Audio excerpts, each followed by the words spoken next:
Halo teman-teman, perkenalkan nama saya Ahmad Habibi, NIM saya 64241542. Halo semua, perkenalkan nama saya Zain Salah Muhammad dengan NIM 64240996.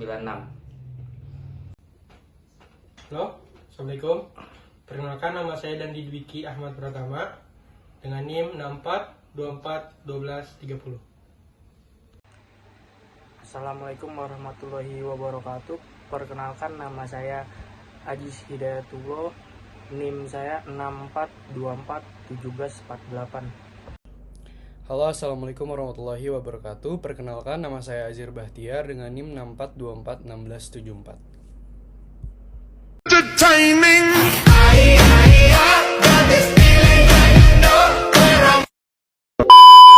Oke, di hari ini yang kita bahas ada di bab pertama di materi penerapan fungsi non-linear dalam ekonomi. Apa aja sih fungsi non-linear dalam ekonomi? Saya akan menjelaskan ada 4 di sini. Seperti 1, penerapan fungsi non-linear. Kedua, permintaan, penawaran, dan keseimbangan pasar.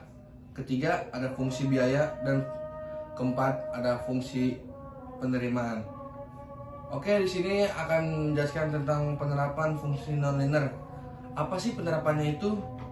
Ada hubungan fungsional antara variabel-variabel ekonomi, tidak selalu berbentuk linear, tetapi ada juga yang berbentuk non-linear. Artinya, perubahan suatu variabel terkait yang diakibatkan oleh perubahan variabel bebas tidak tetap, seperti keseimbangan pasar, fungsi biaya, penerimaan. Oke, selanjutnya saya akan menjelaskan tentang permintaan, penawaran, dan keseimbangan pasar.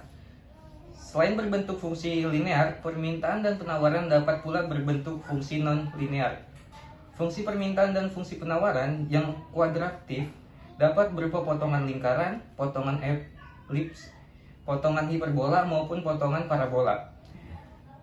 Cara menganalisis keseimbangan pasar untuk permintaan dan penawaran yang non-linear sama seperti halnya dalam kasus linear. Keseimbangan pasar ditunjukkan oleh kesamaan QD sama dengan QS pada potongan kurva permintaan dan kurva penawaran. Oke, selanjutnya ini adalah contoh kurva keseimbangan pasar. Yang kita ketahui, keseimbangan pasar sama dengan QD sama dengan QS, yaitu QD sama dengan jumlah permintaan, QS sama dengan jumlah penawaran, dan X sama dengan titik keseimbangan, PS sama dengan harga keseimbangan, dan QE sama dengan jumlah keseimbangan. Oke, selanjutnya di sini ada contoh soal dari keseimbangan pasar. Fungsi permintaan akan suatu barang ditunjukkan oleh persamaan QD sama dengan 19 dikurang P kuadrat. Sedangkan fungsi penawarannya adalah QS sama dengan min 8 plus 2P kuadrat. Berapakah harga dan jumlah keseimbangan yang tercipta di pasar? Oke, baik. Untuk menjawabnya, di sini, diketahui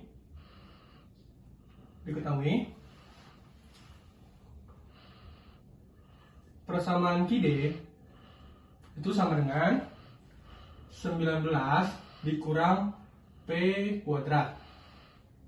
Kemudian persamaan QS itu sama dengan min 8 ditambah 2P kuadrat.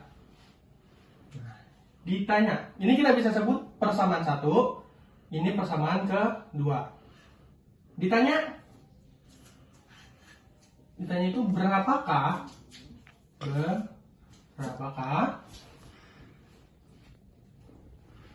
harga dan jumlah keseimbangan.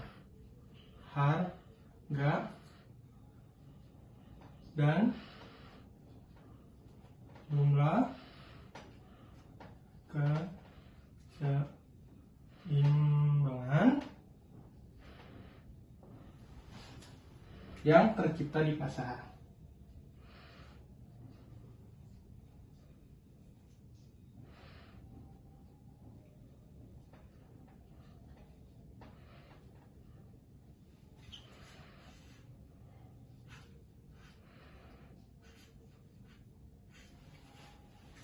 Nah, untuk mengetahui titik keseimbangan antara harga dan jumlah yang tercipta di pasar, itu cukup mencari nilai E-nya atau nilai titik keseimbangannya.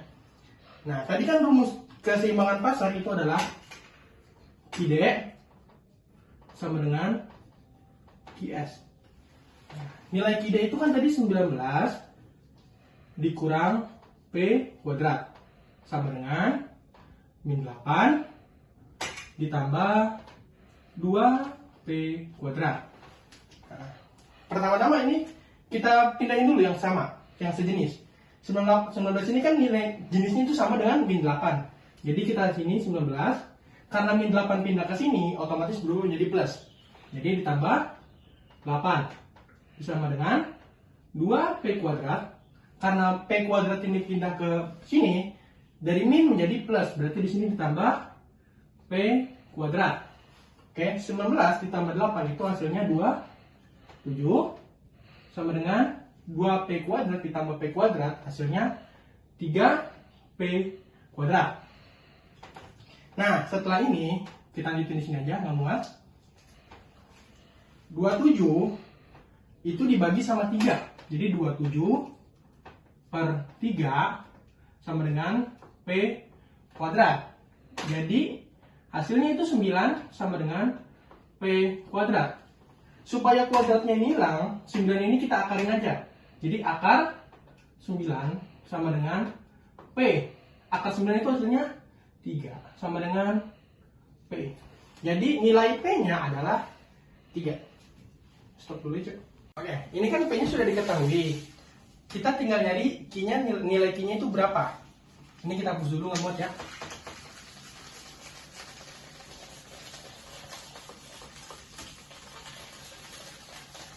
Hapus. Oke.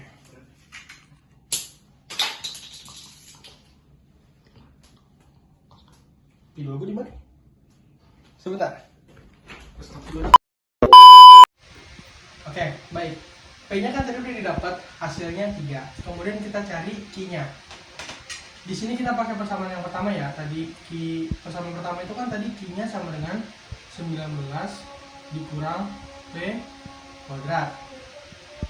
Nah, 19 dikurang, ini kan tadi P-nya 3, berarti 3 kuadrat. Berarti sama dengan 19 dikurang 9. Maka hasilnya 10. Jadi nilai dari Q-nya itu adalah 10. Maka E itu sama dengan, atau E berarti nilainya itu 10,3. Jadi 10 ini didapatnya dari titik K, dari nilai Q, sedangkan 3-nya itu dapat dari nilai E. Oke, biaya tetap dilambangkan dengan FC sama dengan K. Lalu biaya variabel dilambangkan dengan VC sama dengan F dalam kurung Q sama dengan VQ. Lalu biaya total dilambangkan dengan C sama dengan G dalam kurung Q sama dengan FC plus VC sama dengan K plus VQ. Lalu biaya tetap rata-rata dilambangkan dengan AFC sama dengan FC per Q. Lalu biaya variabel rata-rata dilambangkan dengan AVC sama dengan VC per Q. Selanjutnya, biaya rata-rata dilambangkan dengan AC sama dengan C per Q sama dengan AFC plus AVC. Lalu biaya marginal dilambangkan dengan MC sama dengan delta C plus delta Q. Selanjutnya, contoh soal. Contoh soalnya, biaya total yang dikeluarkan oleh sebuah perusahaan ditunjukkan oleh persamaan C sama dengan 2Q2 dikurangi dengan 24Q ditambah 102. Pada tingkat produksi, berapa unit biaya total ini minimum? Hitunglah besarnya biaya total minimum tersebut. Oke, dari persamaan yang diketahui, C-nya itu adalah 2Q kuadrat dikurangi dengan 24Q ditambah 100. Nah, dari yang kita ketahui, A-nya itu adalah 2, lalu B-nya itu minus 24, dan C-nya itu 102. Oke, kita mencari Q-nya dulu. Q-nya itu dicari dengan rumus min B per 2A. B-nya itu berapa? B-nya itu adalah minus 24. Jadi kita taruh di sini adalah minus dalam kurung min 24. Tutup kurung. Per 2 dikali A-nya itu adalah 2 dikali 2. Jadi Di sini min ketemu min sama dengan plus, lalu per 2 kali 2 adalah 4. Hasilnya adalah 6. Nah, yang dicari adalah C minimum ya. C minimumnya itu dicari dari sini. Karena Q-nya sudah diketahui, tinggal kita tulis aja 2Q kuadrat dikurangi dengan 24Q ditambah 102. Oke. Nah, kita masukin aja di sini 6. Q-nya adalah 6 ditambah 102. Oke.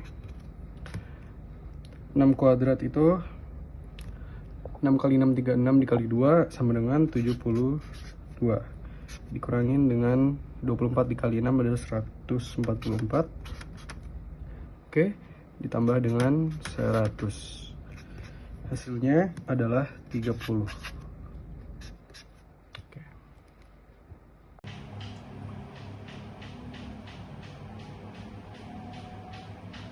Oke, di sini saya akan menjelaskan tentang fungsi penerimaan. Bentuk fungsi penerimaan total atau bisa disebut total revenue R yang non-linear pada umumnya berupa sebuah persamaan parabola terbuka ke bawah. Penerimaan total merupakan fungsi dari jumlah barang, juga merupakan hasil kali jumlah barang dengan harga barang per unit. Oke, nah, seperti halnya dalam konsep biaya, dalam konsep penerimaan pun dikenal pengertian rata-rata dan marginal. Penerimaan rata-rata bisa disebut juga average revenue, AR, ialah penerimaan yang diperoleh per unit barang. Oke, merupakan hasil bagi penerimaan total terhadap jumlah barang.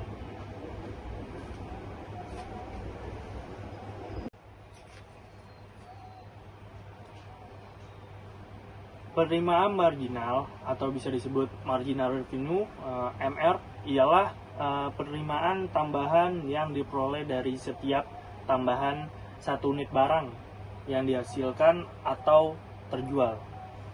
Oke. Penerimaan total R sama dengan Q kali P sama dengan V buka kurung Q. Oke. Penerimaan rata-rata AR sama dengan R per Q. Oke. Penerimaan marginal MR delta R per delta Q. Oke.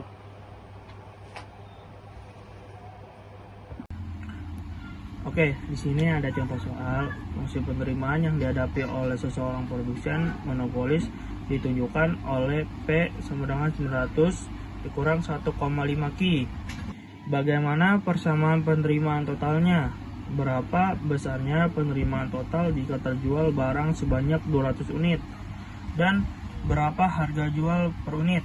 Hitunglah penerimaan marginal dari penjualan sebanyak 200 unit menjadi 250 unit. Nah, kita cari dulu pertanyaan pertama itu adalah bagaimana persamaan penerimaan totalnya. Yang saya catat di sini adalah kita pakai rumus ini. P sama dengan 900 dikurang 1,5 Q. Nah, yang tadi itu yang ditujukan oleh produsen monopolis. Nah, kita cari bagaimana persamaan totalnya. Nah, R ini itu adalah revenue. Nah, sama dengan Q kali P yang tadi. Nah, R sama dengan Q kali 900 dikurang 1,5 Q. Nah, dikali aja nih. Jadi R sama dengan 900 Q dikurang 1,5 Q kuadrat. Nah, itu tadi udah jelasin bagaimana persamaan penerimaan totalnya. Nah, berapa besarnya penerimaan total jika terjual barang sebanyak 200 unit dan berapa harga jual per unitnya. Nah, yang tadi kan bagaimana persamaan penerimaan totalnya. Nah, ini udah dikasih tahu rumusnya. Nah, jadi kita ganti Q-nya itu 200 unit. Oke, 200. Jadi R sama dengan 900 dikali 200. Ini tinggal dikaliin aja. Yang ini kan udah dibilang dikaliin ya kan.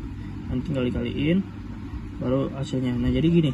R sama dengan 900 dikali 200 dikurang 1,5 dikali 200 kuadrat. Oke. Hasil dari 900 kali 200 adalah 180 juta, sedangkan 1,5 dikali 200 kuadrat itu adalah 600. Jadi 180 dikurang 600 sama dengan 120 juta. Oke. Jadi barang yang terjual sebanyak 200 unit itu adalah totalnya 120 juta. Oke. Sedangkan yang pertanyaan ketiganya itu adalah dan berapa harga jual per unit. Nah, jadi berapa kita cari. Jadi di sini saya harus catat. Nah, jual per unitnya itu adalah kita pakai kan kalau ini kan 200, jadi kan itu berarti kan ditambahin. Nah, sedangkan kalau ini tinggal dicari per unitnya berapa gitu. Jadi P sama dengan 900 dikurang 1,5 dikali 200. Nah, sama dengan 900 turun dikurang 300. Nah, 1,5 dikali 200 adalah 300. Totalnya 600. Jadi per unitnya itu seharga 600.000 gitu. Nah, pertanyaan selanjutnya, hitunglah penerimaan marginal dari penjualan sebanyak 200 unit menjadi 250 unit. Oke, kita lanjut.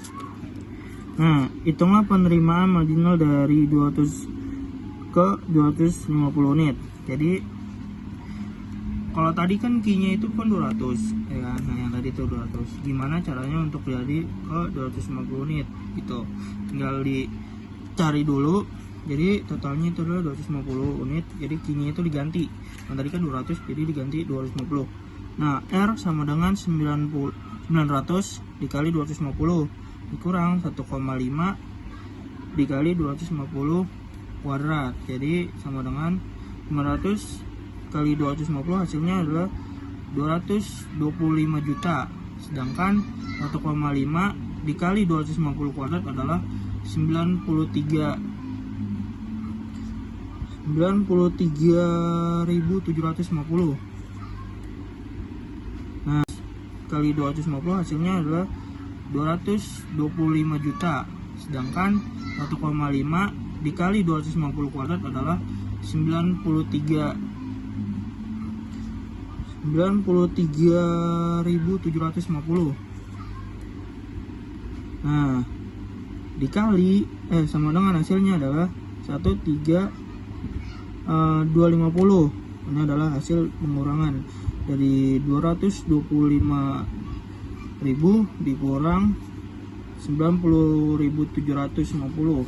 Jadi hasilnya 131.250. Oke. Nah, selisihnya adalah MR itu adalah marginal revenue. Nah, tinggal digabungkan aja. Jadi yang tadi nih, ya ini masukkan sini nih. Nah, jadi 131.250 dikurang 120.000. Oke. Total per 250 yang tadi, 250 dikurang 200 yang tadi. Nah, sama dengan totalnya adalah 11.250 per 50. Jadi sama dengan 225 totalnya. Nah, itu adalah pembahasan contoh soal dari mana ya?